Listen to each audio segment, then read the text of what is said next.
Hey guys, today I wanted to go over and take a look at the talents for druids, specifically ferals, coming up in this next X pack. It took me a while to find something that was closer to what I can remember and a lot closer to what we should be getting. Granted, this may not be the exact one that we're getting, but it could be really close, so let's go ahead and take a dive into it. So for ferals, obviously you want to start in the feral tree. There are a lot of things that come and change for our abilities this next X pack. What I'm going to be going over in this one is I'm just going to be doing talents and glyphs. The main talents change a lot. They kind of shift around, but they're still pretty much there. And I can go over all of them, but I'm only going to touch on a few of them just because of the change that they bring in Cata. So Fear is now in the feral tree, but it's not as important as it is in previous expansions. So we kind of just opt to go one into there. Our feral swiftness is still here, so we go two into that to get that extra dodge, plus the extra movement speed. And in addition to that, the dash and stampeding roar is what changes and removes any movement and parrying effects, so like slows and immobilizations. Then we go two into predatory strikes for the extra ravage damage. Most people will opt in to do a ravage on the start, but that requires you to be in stealth unless you have another talent point in here, which I will cover in just a moment. Next, we are going to put into Feral Aggression. Feral Aggression is going to be our executes, and it has a lot to do with a talent point later on. I'll cover that a little bit further details as well. Fury Swipes. On auto attacks, you have a 15% chance to do 310% weapon damage, and it can only do every 3 seconds, but it's still a pretty big one considering we're attacking at least once per second. It gets even faster with haste, and with the changes, it could be a pretty good one because you'll basically be guaranteeing this every 3 seconds. Next, we're going to go into full Primal Fury. It's just how we get our extra combo points still, so that is a no-brainer. And then we're going to go Feral Charge and King of the Jungle plus Stampede in this point.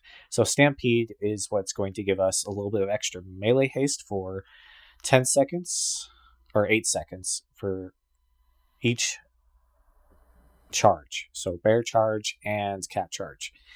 But the thing with the Feral Cat Charge is that Ravage can now be used without any positioning requirement or stealth requirement. So that is going to basically be our opener for most scenarios from now on. So we're going to want a Feral Charge in, and then we're going to use a Ravage because it is going to be above 80% HP, which essentially gives us free 2 combo points right on pull. Next, we're going to go into Leader of the Pack. Leader of the Pack changes, so we don't have to go into Improved anymore, and we still get that base 4% heal every 6 seconds. It's a really nice one to get. If you are running another feral, which there could be some groups that do run another feral, you could opt out of that entirely and go into somewhere else. But having improved Leader of the Pack for even solo content or just 10 mans, if you're just doing 10-man raids, just brings a lot of valuable resources back to you and to the team for the little bit extra healing. This next talent point, in order to move down to the next tree, you have to put another talent point in.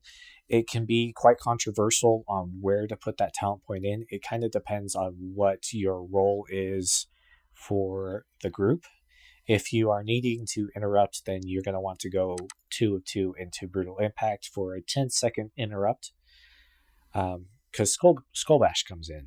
So it kind of depends. Most of the time, you're not going to be the interrupt because it costs a quarter of your energy. It costs 25 energy to do interrupts.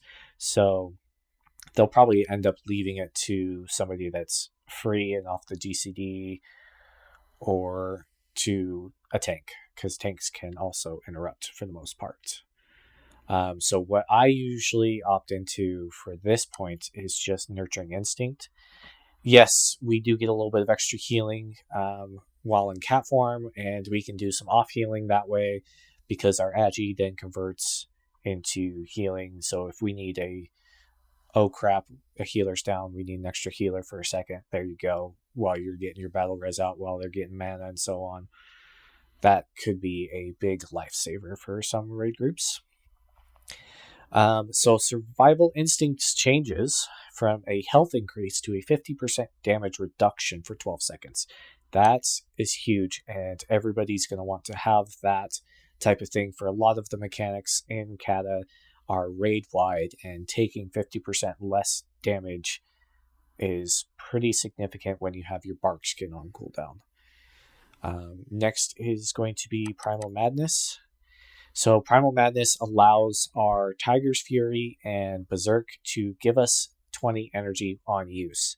So pairing that with King of the Jungle, you basically can get 80 energy for Tiger's Fury and another 20 energy from Berserk. So that gives you a grand total of 100 energy. So you can go from 0 to 100 energy in 2 button clicks. And then you have as well that it increases your maximum energy to 120, so that way you don't cap out. So as soon as you press one and then the other right off the bat, you'll be pretty close to 120 energy, if not already capped. So that gives you a lot of free damage right there. We're going to go next to the Endless Carnage, which increases our rake duration by 6 seconds. That's a little bit less energy going out to a bleed that doesn't do a lot, but it's free damage at that point. Once it starts ticking down past that 6 seconds, you're essentially just getting an extra rake out every 2 or 3, I believe. So yeah, a little bit extra time saves you some time doing that. And then next, I'm opting in Blood of the Water next, just because if you are trying to kill a high health target when you're soloing and you're below the 20% or 25%, it refreshes your rip, so that way you get free damage off, plus in bosses and raids, the extra damage from rip while it's still ticking down, not having to worry about it, and you're just casting Ferocious Bite to get that rip timer back up. Next is Rended Tear. It's our crits, and that's where you get your Ferocious Bite's crit strike chance. It's how you can get a lot of it back up pretty high. And lastly is Berserk. Berserk is our major cooldown, so it's kind of a no-brainer. So I'm going to go up to 79 for this, because the rest of it is pretty self-explanatory. So this is where we're going to be at for pre-patch. Mine could look a little bit different than yours. That's okay. It really just depends on where your raid wants you to be. If you need to be more of an interrupt person, then you can kind of just go out of Nurturing Instinct and into interrupts. If you still like the extra healing you get, then you can go back into Nurturing Instinct. That's fine. But for the final levels, it's just going to essentially look like this. You have 4 extra talent points in your builds this way, so you can essentially move talent points around to what you're going to be utilized for and what you think is going to be the best. I'm going to opt in finishing off Nurturing Instincts and then going into Perseverance for spell damage reduction, because we no longer get our 30% AoE reduction So getting that extra spell damage reduction plus extra healing will help us in our survivability a lot. But yeah, this is the basic trees that I'm going to be going for. Like I said, you can go out of Nurturing Instinct and into Brutal Impact if you want to. If you want to go more of a hybrid build, you can take Brutal Impact out and go into Thick Hide, but you'd have to drop some points into Perseverance in order to get your 6% damage or crit reduction. Nature's reactions to tanking talents, and so is Pulverize, but Pulverize is a little bit different than most people would think, so it kind of has you pressing buttons more. All right, so let's see here. Okay, so next we're going to go over glyphs. So you get glyphs every 25 levels, starting at 25, and you get them in sets of 3, so you get minor, major, and prime glyph at the same time for each set. So 25, 50, and 75 are the levels that you get each set of glyphs. Each glyph is going to have a different level requirement next to them, but the good thing that comes with this X-Pack is that glyphs can now be interchanged just by having some dust that you can buy from the inscription vendor. So you just go to the vendor, pick up as many dusts that you need or you think you would need. Normally I just carry a full stack with me just so that I can swap things out if I need to, or change something here and there depending on the fight. But a lot of people are going to be changing them out. So that's where you get it, just at the inscription vendor. All right, let's dive into this. So I'm going to start off with the prime glyphs just because they are the most impactful. It's like Wrath major glyphs, but they kind of change where they are as far as like orders. There's quite a few that are going to be for Feral Cat. There's going to be some that you're going to want depending on the fights. There's going to be a couple that you're going to want just to swap out for like trash and stuff that you can do. So Glyph of Berserk extends the duration of Berserk by 10 seconds. It's a nice one. It's not necessarily great at the start, but as you start getting tier, you'll notice that you might want that for that extra 10 seconds. We'll go over tier in a different video, but that one is definitely an interesting one and something to pick up early if you have not picked it up yet. So the main one that everybody knows is Bloodletting. This time, it adds in mangles. So if you're in front of the target and there's no way to get behind the target, you can still increase the duration of your rip by using mangles. So that is a huge, huge increase to what we were doing before in Wrath. So that is, majority of the time, it's my number one glyph, and that's something that I don't normally change out, but it could change out depending on the fight, and it just kind of depends, because you could change that out once you get a specific tier set bonus as well. And again, I'll go over tier set bonuses in another video. The next one that I would go for is periodic damage of the rip by 15%. It's pretty big, just especially because it can crit. Like all bleeds can crit now, so getting your rip to crit at 15% harder is really, really nice. And especially with it ticking every 2 seconds, it does a significant amount more. So Savage Roar does change, and I'll cover that more into detail. But the next one I would go for is either Tiger's Fury, an extra 3-second cooldown on that, or Savage Roar, depending on what you like.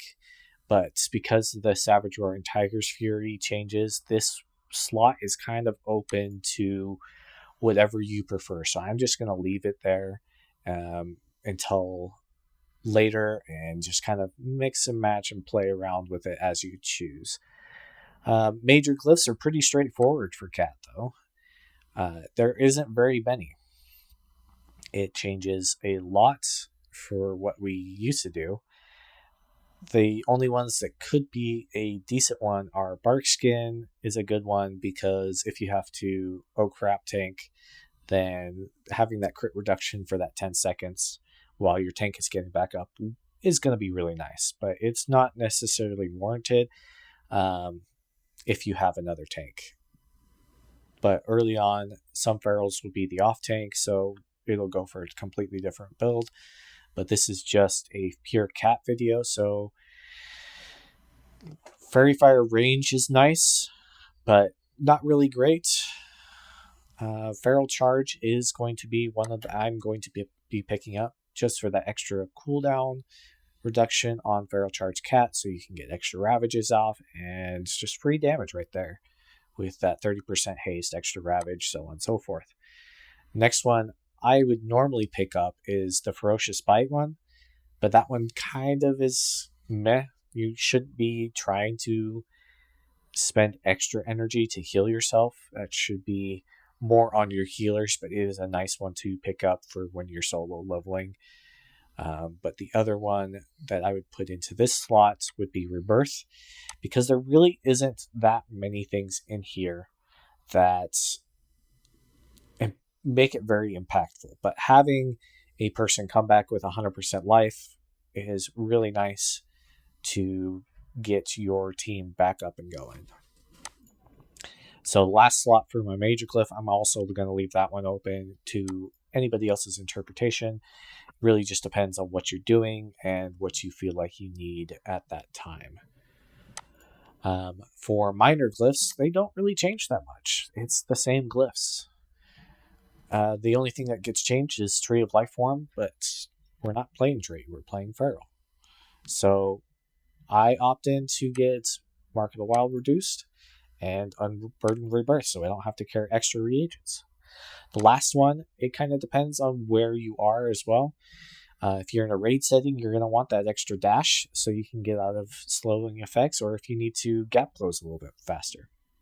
If you're in Vashir and you don't feel like mounting up, guess what? Aquatic Form increases your swim speed by 50%. Aquatic Form is a 50% swim speed, so it's basically a mount underwater. So yeah, that's pretty good for when you're in Vashir and just swimming around, either collecting or just doing your dailies or even killing. And it's really good in Tol Barad too. Getting around the areas pretty quickly. It's pretty nice and it's kind of stealthy. So I'm going to go for the more raid-oriented one, which is Dash. But yeah, that concludes all of this. If you have any questions, feel free to leave comments down below. I will try and link this in the video, as well as put more videos out regarding changes to how Feral is going to play out. Thanks.